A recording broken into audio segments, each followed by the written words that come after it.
Hello students, welcome to our channel A to Z পরীক্ষা। তো আজকে আমরা প্রেসি রাইটিং করব। এখানে দুটো প্রেসি আমি করব জাস্ট তোমাদেরকে প্যাটার্নটা বোঝানোর জন্য, কিভাবে তোমরা প্রেসিটা প্রিপেয়ার করবে। ঠিক আছে, খুব ভালো করে দেখবে। তোমাকে প্রেসিটা কিন্তু একটা কম্প্যাক্ট ওয়েতে ওয়ার্ড লিমিটসের মধ্যে প্যাসেজ অনুযায়ী তোমায় করতে হবে। ঠিক আছে, যদি বড় প্যাসেজ দেয় সেটাকে তুমি ম্যাক্সিমাম 50 ওয়ার্ডসের মধ্যে তুমি ওটা কিন্তু নিয়ে আসতে পারবে, করতে হবে। এইভাবেই তোমায় কিন্তু ইউজ করতে হবে। ঠিক আছে, তার সাথে কি তোমাকে দেখতে হবে একটা টাইটেল, ভালো একটা টাইটেল তোমায় এখানে ইউজ করতে হবে। তো তোমরা ভালো করে শেখো কিভাবে করতে হবে, কিভাবে এটা ফরম্যাটটা ফলো করতে হবে তোমায়। আর সেই স্ট্রাকচারটাই ফলো করে কিন্তু তোমরা করার চেষ্টা করবে। ভিডিওটা যদি তোমাদের ভালো লাগে অবশ্যই কিন্তু লাইক করে দিও এবং চ্যানেলটাকে কিন্তু সাবস্ক্রাইব করতে ভুলো না। চলো শুরু করা যাক। দেখো, প্রথমের প্রেসিটা দেখো কি বলেছে, time is the most valuable resource in our lives. তাই তো, তার মানে কি সময়, সময় হচ্ছে আমাদের লাইফে খুব গুরুত্বপূর্ণ একটা রিসোর্স, উৎস। আনলাইক মানি অর ম্যাটেরিয়াল পসেশনস, যে মানি মানে কি অর্থ, অর ম্যাটেরিয়াল পসেশনস, ম্যাটেরিয়াল পসেশনস বলতে যে সমস্ত আমরা এই যে বাড়ি গাড়ি যেগুলো দেখতে পাচ্ছি এগুলো কিন্তু সব ম্যাটেরিয়াল পসেশনস বলা হয়। ঠিক আছে, ইট ক্যানট বি রিগেইনড ওয়ান্স লস্ট। বাড়ি গেলে তুমি আবার একটা বাড়ি কিনতে পারবে, কিন্তু টাইম যদি চলে যায় সেটা কিন্তু তুমি আর সেটাকে পাবে না। তাই বলেছি এটা কিন্তু ক্যানট রিগেইনড, পুনরায় ফিরে পাবে না, ওয়ান্স লস্ট, যদি একবার সেটা হারিয়ে যায়।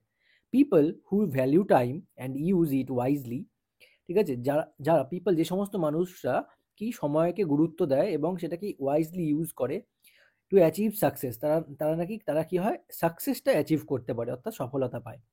অন দ্য আদার হ্যান্ড, অন্যদিকে কি হয়, wasting time leads to regret, যেটা নাকি টাইম যদি তুমি ওয়েস্ট করো তাহলে কিন্তু তোমায় রিগ্রেট করতে হবে। কারণ এখন যেমন যাদের মনে হচ্ছে মেইনস ক্লিয়ার হয়ে যাবে, ঠিক আছে, তারা যদি এখন থেকেই প্রিপারেশন না করো, ভাবছো যে না আগে রেজাল্ট বেরোক তারপরে করবো, তার মানে কি এটা প্রোক্রাস্টিনেশন বলে, আজকে না কালকে পড়বো, কালকে না পরশুদিন পড়বো। সংস্কৃত একটা টার্ম আছে যে দীর্ঘসূত্রী বিনশ্বতী, তাই না? তো কাল কাল করতে করতে কিন্তু নষ্ট হয়ে যায়, আলটিমেটলি কি হবে, তোমার কোনো কাজ হবে না। ঠিক আছে, তো আজকেরটা কিন্তু আজকেই তোমায় করতে হবে, তাই না? মনে রাখতে হবে যে টাইমকে তোমায় গুরুত্ব দিতে হবে, এই প্যাসেজটার কিন্তু মূল বক্তব্য তাই।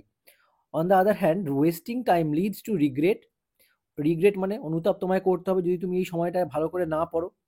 আচ্ছা, এরপর কি বলেছে, therefore time management is a key skill that helps us lead a productive life. তার মানে কি, টাইম ম্যানেজমেন্ট, ঠিক আছে, এই যে টাইমটাকে যে তুমি সুন্দরভাবে ম্যানেজ করছো, কখন কি করবে না করবে, এই টাইম ম্যানেজমেন্টটাই কিন্তু একটা কি স্কিল, কি মানে মুখ্য চাবিকাঠি যাকে বলে, তাই না? স্কিল মানে দক্ষতা, that helps us lead a productive life. ঠিক আছে, যেটা কিনা আমাদের একটা প্রোডাক্টিভ লাইফ লিড করতে হেল্প করবে। আমরা যদি সঠিক টাইমে আমরা কাজ করি, তোমরা যদি এখন থেকেই ভালো করে প্রিপেয়ার করো নিজেদেরকে, তো তোমরা কি করবে, যখন চাকরিটা পেয়ে যাবে তার ফলে কি হবে, তোমার তখন মনে হবে হ্যাঁ এই সময় ভালো করে পড়েছো, তাই কিন্তু তোমাদের মেইনসটা ক্লিয়ার হয়ে গেছে, তাই না?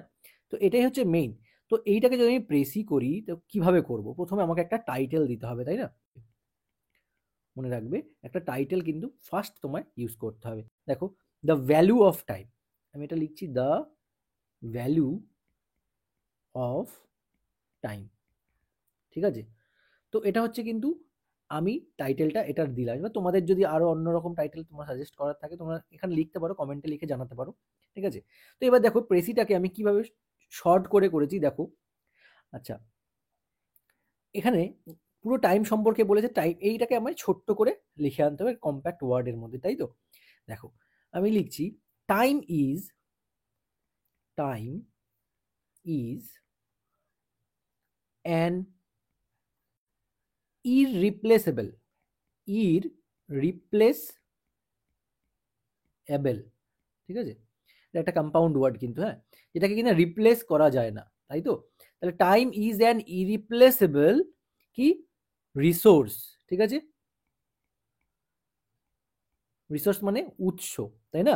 দ্যাট, যেটা ডিটারমাইন্স,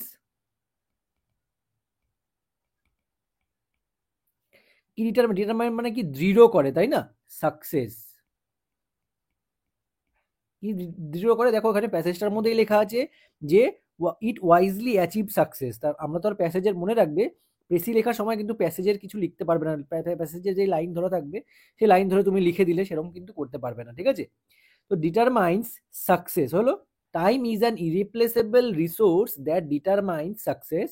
আচ্ছা, এরপরে কি লিখতে পারি, প্রপার টাইম, কারণ এখানে দেখো টাইম ম্যানেজমেন্টের উপর গুরুত্ব দেওয়া হয়েছে, তাই না?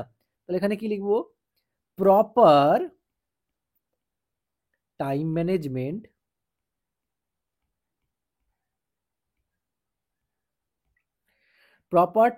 আচ্ছা টাইম ম্যানেজমেন্টের মধ্যে কিন্তু একটু গ্যাপ আছে, ঠিক আছে, একসাথে লেখা হয়ে গেল। Proper time management is essential,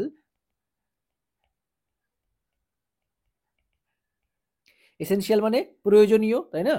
for কিসের জন্য? আ প্রোডাক্টিভ লাইফ। ঠিক আছে, তাহলে কি হলো? দেখো এইটা যে আমি প্রেসি করলাম, কিভাবে কি করলাম, এই লাইনটার থেকে আমি, এই প্যাসেজটা থেকে পড়ে আমি যেটুকু বুঝতে পারলাম সেটা হচ্ছে কি, এটা দ্য ভ্যালু অফ টাইম সম্পর্কে কিন্তু আমায় করতে দিয়েছে। ঠিক আছে, প্যাসেজটা পড়ে আমি বুঝলাম যে এটা টাইটেল ভ্যালু অফ টাইম হওয়া উচিত হলো। এবার এখানে আমি যেটুকু বুঝেছি সেটাকে আমি শর্ট করে লিখে দিলাম। কি? দেখো, টাইম ইজ অ্যান ইররিপ্লেসেবল, যেটা কিনা রিপ্লেস করা সম্ভব না, সেরকম একটা রিসোর্স। রিসোর্স মানে উৎস, তাই না? দ্যাট ডিটারমাইন্স, যেটা কিনা দৃঢ় করে সাকসেসকে। প্রপার টাইম ম্যানেজমেন্ট, তার জন্য প্রপার টাইম ম্যানেজমেন্টটা কি, is essential for a productive life. Productive লাইফের জন্য কিন্তু প্রপার টাইম ম্যানেজমেন্ট খুবই গুরুত্বপূর্ণ। তো এই হলো আমাদের এই প্যাসেজটার কি প্রেসি। ঠিক আছে, আশা করি তোমরা বুঝতে পেরেছো। যদি ক্লাসটা ভালো লাগে, হেল্পফুল লাগে, অবশ্যই লাইক করে দিও ও চ্যানেলটা সাবস্ক্রাইব করতে কিন্তু ভুলো না। Thank you so much for watching this video.